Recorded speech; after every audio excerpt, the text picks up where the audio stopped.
ixesha loba ndangubo mayihlike phayana ngoba ngoku ungawahamba mo indlela ebekade ihamba emhlabeni ndicinga uba ifikelele esiphelweni umsebenzi esizawuqala ke ngokomama bamngani nina bootata kuzawothulwa laa ngubo ize apha phezu komnikazi wayo kodwa ke yonke into inendlela yayo yokuyenza yonke into inendlela yayo yokuyenza ndiyayibina izawugayidwa ke yindlela akuzuzenzela bazali ngicala sihlabele ngicala amanzi Zulwa ngenxa yami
mamuPikini sikumemile Nkosi yami xa besiuqala umsebenzi othe wasinikeza wona sabuva Nkosi yami ubuko bakho imisebenzi Nkosi yami esesiyenzile ngaphambili uzibonakalisile Nkosi yami uba unguThixo Nkosi yami othi sakudinga sikubize wena Nkosi yami usabele nami Nkosi yami lo msebenzi sewuza kwenziwa Nkosi yami ngumama mfundisikazi Nkosi yami simema wena Nkosi yami njengeThixo masingeviyena ke Nkosi yami siyamazi Nkosi yami umama Dikane intombi yomuntu Nkosi yami simema wena Nkosi yami ngaphakathi kwakhe ngiqakathise Nkosi yami ngomoya wakho nginqabise ke Mesiya athi xa isenza umsebenzi Nkosi yami mamuPikini umpha amandla siyazi Nkosi yami siphile egadeni lomhlaba Nkosi yami zikhona izinto kodwa Nkosi yami ngalamzuzu sicela wena Nkosi yami sinibalise konke ke mzalo kungalunganga sinibalise Nkosi yami nenhliziyo zethu ezaphukileyo ngalomzuzu simema umoya wakho masithi Nkosi yami xa siwenza lo msebenzi siwenze Nkosi yami sizixelele uba asiziphinde siwenze Nkosi yami uba sithe senza Nkosi yami impazamo zethu asizukwazi Nkosi yami uphinda sizilungise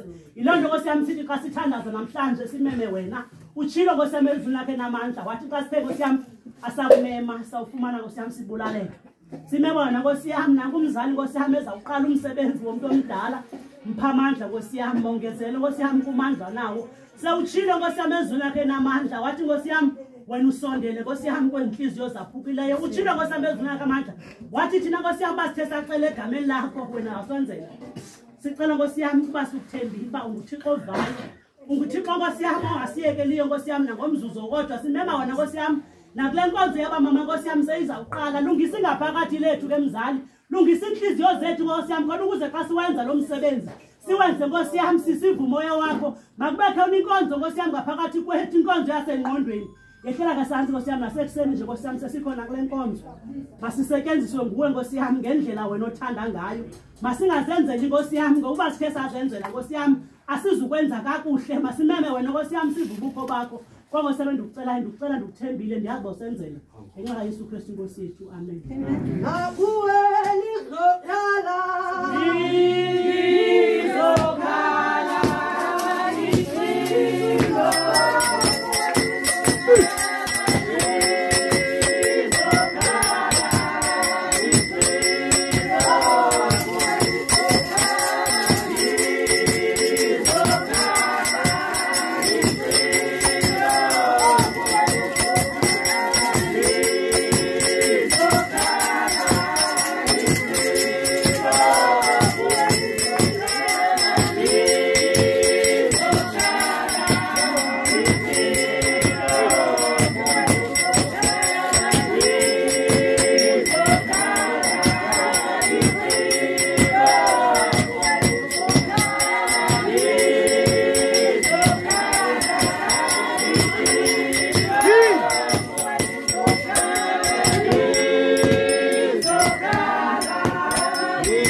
Kodwa xa inyuka lebhatyi bendingekho kodwa ndiyayazi ukuba oomama bathethile ngokule ndawo ngoba bayinyuka lebhatyi ayisukaze yavele yathathwa yanyuka yabekwa kule ndawo kuthiwa nalo unyamezelo lwabantu abayigcinayo imithetho kaThixo abayigcini nje ke bazali imithetho bayayenza njengomamuPikini wengcine emhlabeni imbukele futhi kuthiwa ebehamba kancinci ebengangcwami kodwa nathi besikhona simjongile endleleni nalo unyamezelo lwabangcwele ndiyabona le ntombazana iye yanyamezela ngethuba layo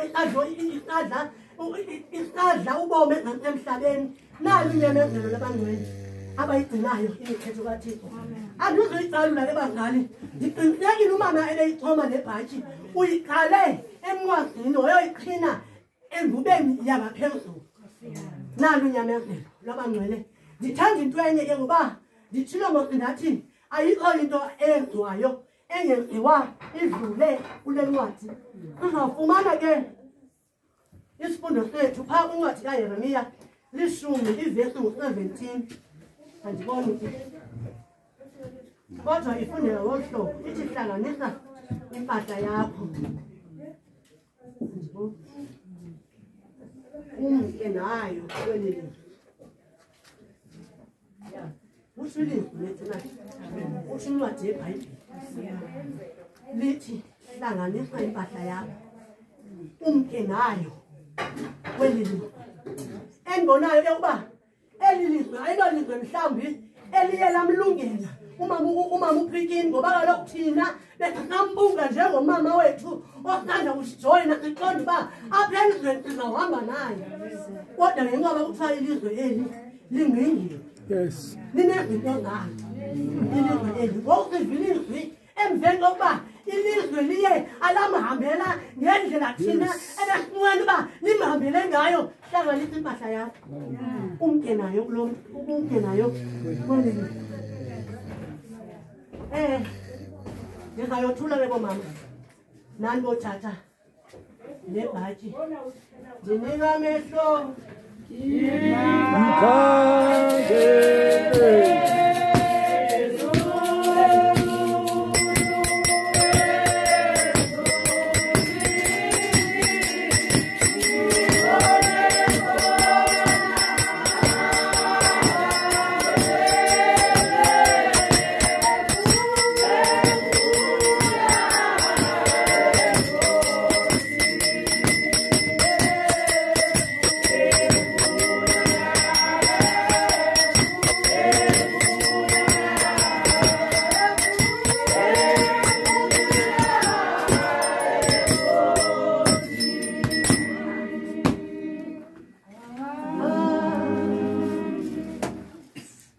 Ndiyabona umama bethoma bethunana uthande ukubamba noko. Ngoba efanele ba ufumana eladondo. Lisapheu. Andazi longa kuphela kubeni kodwa ungabotshwa ngoba ndine weight.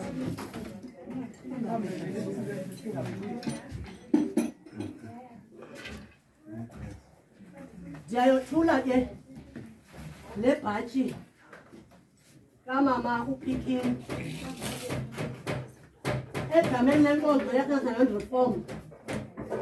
Egameni lenkonzo yase-Maclear branch. Egameni yomanyano yomama.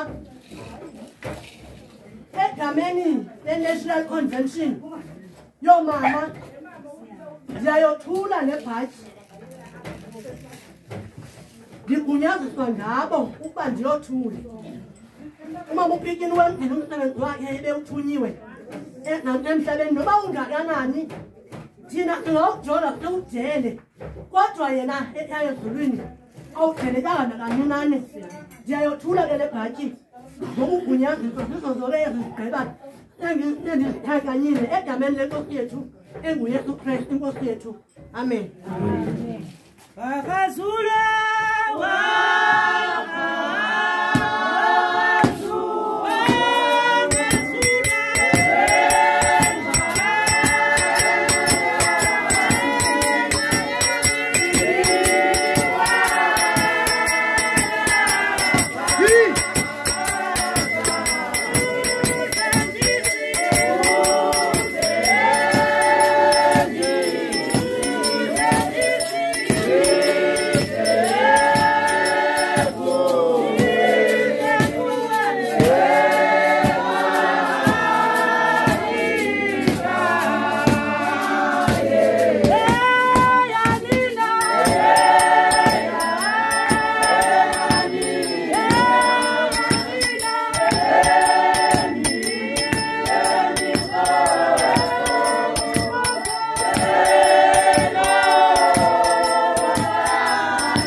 apha sibone kwanga. Amen.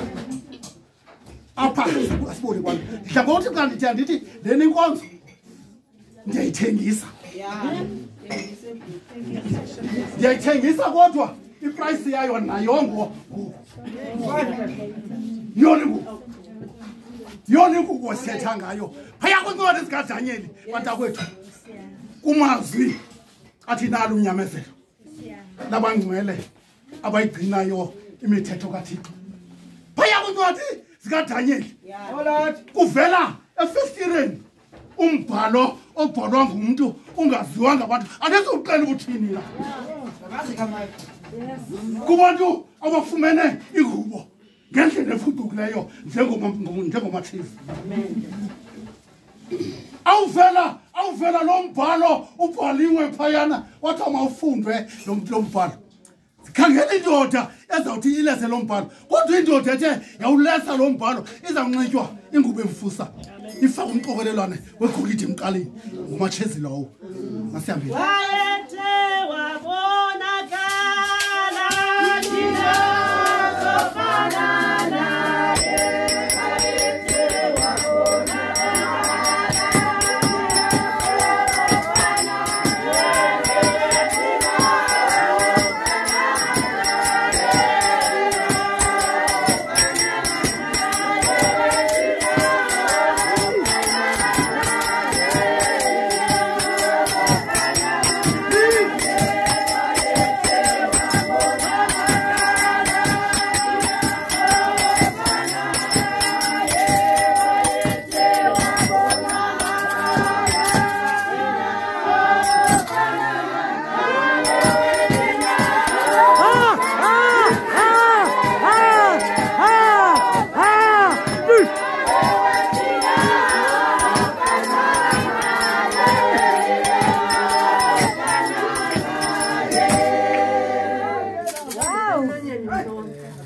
ndimisela zindaweni tata ndikuyicela kuwe inkonzo ubundluleleyo Ethe wabona